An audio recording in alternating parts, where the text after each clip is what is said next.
Dear students, welcome once again in the online class of MSc second semester. आप लोगों का MSc second semester की class में दोबारा स्वागत है। मेरा नाम doctor Ragib Hasan, PG department of chemistry. जैसा कि आप जान रहे हैं कि मैं आप लोगों को फिज़िकल केमिस्ट्री का पोर्शन पढ़ाता हूं और इसमें अभी इससे पहले क्लास जो हुआ है उसमें मैंने आप लोगों को सॉलिड स्टेट केमिस्ट्री पहला चैप्टर समाप्त कर दिया है। पहला चैप्टर था द सॉलिड स्टेट केमिस्ट्री और अभी जो है मैं आप लोगों को थर्ड चैप्टर पढ़ाऊंगा जिसका नाम है इंट्रोडक्शन टू क्वांटम मैकेनिक्स। तो सबसे पहले हम लोग ये समझ लें कि क्वांटम मैकेनिक्स है क्या, ये समझना ज़रूरी है और क्यों इसकी ज़रूरत पड़ी। तो क्वांटम मैकेनिक्स क्या है कि एक तो आपको समझना है कि स्मॉल ऑब्जेक्ट्स जैसे कि इलेक्ट्रॉन, प्रोटॉन, न्यूट्रॉन या एटम, मॉलिक्यूल या न्यूक्लियस, इन सब की स्टडी करने के लिए हमें क्वांटम मैकेनिक्स की ज़रूरत पड़ती है। न्यूटनियन मैकेनिक्स एक होता है। Newtonian mechanics is applicable to macroscopic objects. Macro माने बड़े ऑब्जेक्ट्स के लिए न्यूटनियन मैकेनिक्स एप्लीकेबल है। जैसे कि आप कार्स, बसेस, ट्रक्स, ये सब बड़ी चीज़ों के लिए न्यूटनियन मैकेनिक्स एप्लीकेबल है। लेकिन न्यूटनियन मैकेनिक्स को जब आप इलेक्ट्रॉन, प्रोटॉन, न्यूट्रॉन या न्यूक्लियस, इन सब चीज़ों के लिए अप्लाई करेंगे न्यूटनियन मैकेनिक्स को, तो वो फेल कर जाएगा। It will fail in case of smaller objects, microscopic objects. तो माइक्रोस्कोपिक ऑब्जेक्ट्स के लिए जैसे इलेक्ट्रॉन, प्रोटॉन, न्यूट्रॉन और न्यूक्लियस या एटम की स्टडी करने के लिए हमें मैकेनिक्स जो होता है वो उसमें मैकेनिक्स होगा क्वांटम मैकेनिक्स। क्वांटम मैकेनिक्स कहता ये है कि the branch of chemistry which deals with the dual character और dual nature of objects. Dual nature मतलब बोथ पार्टिकल एंड वेव, और डुअल नेचर मतलब बोथ पार्टिकल एंड वेव। इसका कंसेप्ट देने वाले फॉर द फर्स्ट टाइम जो है इसको एज ए होल जो है डी ब्रॉगली ने दिया था और आइजनबर्ग ने दिया था और श्रोडिंगर ने दिया था। ये तीनों लोगों ने इस पर स्टडी की थी। किन लोगों ने? श्रोडिंगर, डी ब्रॉगली और आइजनबर्ग, इन सब लोगों ने मिलकर इसकी स्टडी की थी।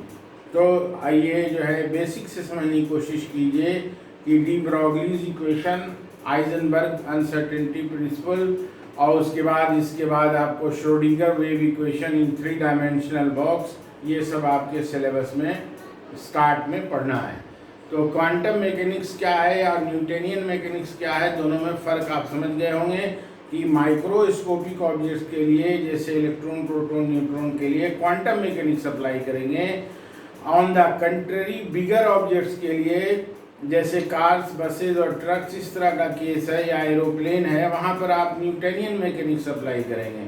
You cannot apply Newtonian mechanics for electron, proton, neutron, आप न्यूटनियन मैकेनिक्स अप्लाई नहीं करेंगे।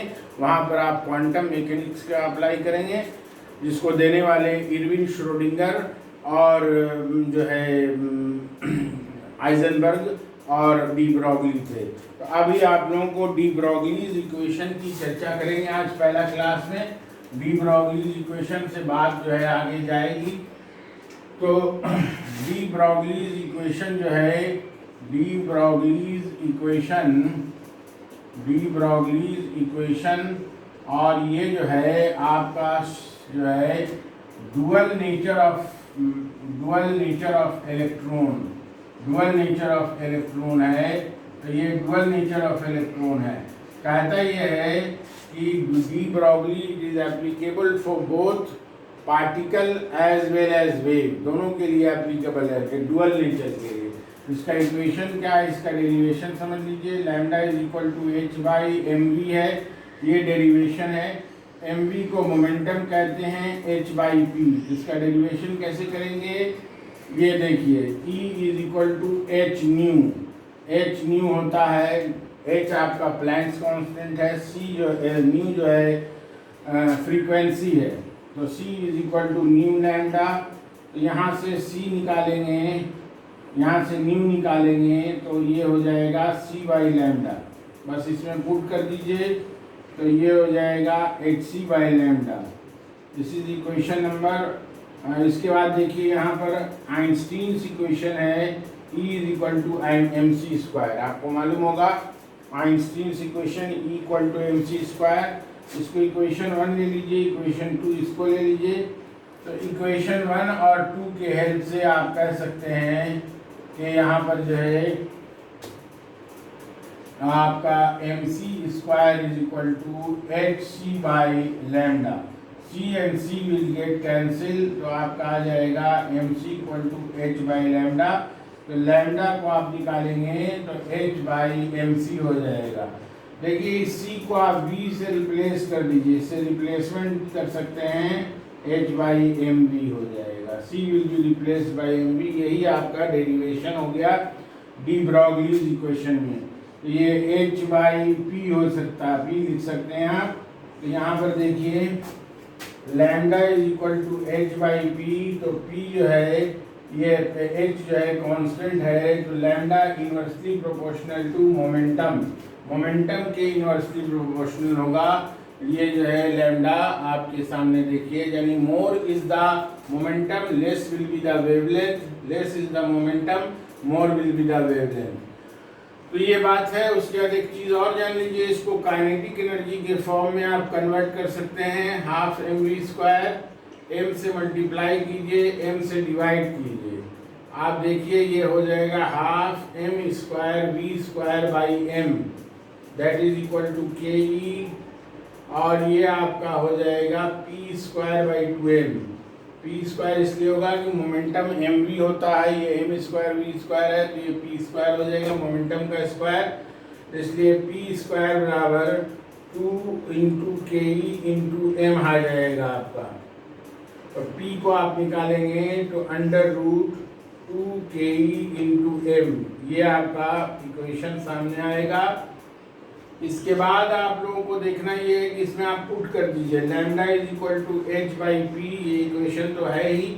अगर आप काइनेटिक एनर्जी के फॉर्म में लिखना चाहते हैं डी ब्रॉगलीज इक्वेशन को, तो 2 इंटू के ई इंटू एम, सीधा सीधा ये हो जाएगा, ये आपका इक्वेशन हो जाएगा। तो इन सब चीज़ों को मैंने जो पढ़ा रहा हूँ मैं, इनको आप जो है देख करके एक बार अपनी कॉपी में लिखिए, तो और बेहतर तरीके से आपको समझ में आएगा। Writing is the best way of learning.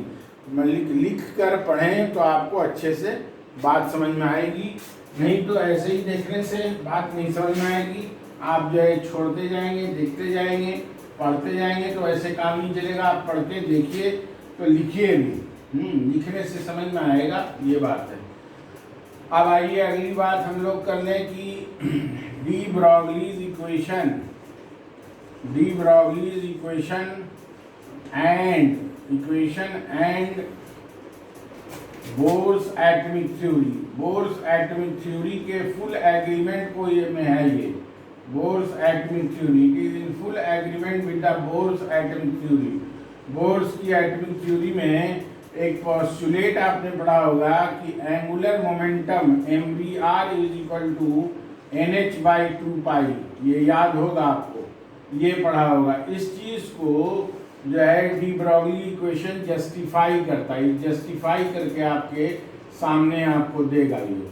तो देखिए ये आपका जो है, मान लिया कि इस तरह से सर्कुलर आप ले रहे हैं, इसमें जो है वेवलेंथ क्रिएट हो रहा है, वेवलेंथ क्रिएट हो रहा है, ये आपका वेवलेंथ क्रिएट हो रहा है।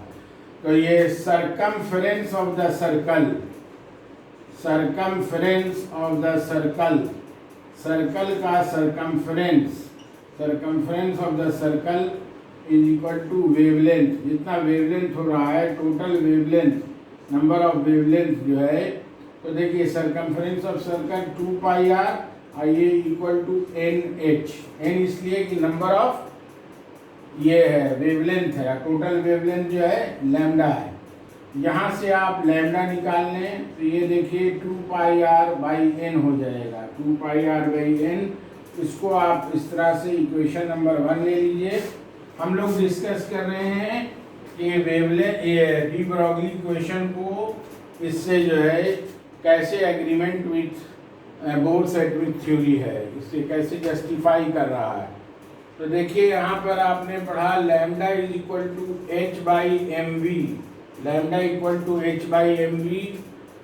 तो इन दोनों इक्वेशन में आपने डी ब्रोगलीज इक्वेशन से पढ़ा अभी आपने, इक्वेशन नंबर 2 है। तो यहाँ से देखिए ये from equation 1 and equation 2, equation 1 and 2 से, तो ये देखिए 2 pi r by n equal to H by M we. तो आप देखिए क्रॉस मल्टीप्लाई कर दीजिए, 2 pi r M v equal to N h. तो यहाँ से देखिए आपका जो है इक्वेशन जो है लैम्डा जो है इस तरह से आपका जो है, यहाँ से देखिए एम वी और आर, एम वी और आर ये equal to N H by 2 pi आ जाएगा। यानी this is in agreement with the Bohr's atomic theory, यानी बोर्स एटॉमिक थ्योरी को ये जस्टिफाई कर रहा है। ये सब जो सिंपल डेरिवेशन है इसको आप लिखेंगे, बेहतर तरीके से समझेंगे। देखिए M V R equal to N H by 2 pi को हमने बोर्स एटॉमिक थ्योरी से आया है ये, और ये angular momentum equal to N H by 2 pi होता है। The circumference of the circle is equal to number of wavelengths, तो 2 pi r equal to N H by n h, n lambda, lambda निकाला तो 2 pi r by N, और आपका lambda यहाँ से bourse atomic theory से H by M we है, और इन दोनों को आप इक्वेट करेंगे तो इस तरह से M V R equal to N H by 2 pi आ जाएगा। इस तरह से आप लोगों का जो है एज ए होल ये चैप्टर मैंने आज स्टार्ट कर दिया, जिसका नाम है इंट्रोडक्शन टू क्वांटम मैकेनिक्स। ये तीसरा चैप्टर है जो आप लोगों को स्टार्ट किया मैंने, इससे पहले सॉलिड स्टेट पढ़ाया था। इसकी स्टडी आप लोग करें इन्हीं शब्दों के साथ। आज की बात यहीं तक। Thank you very much.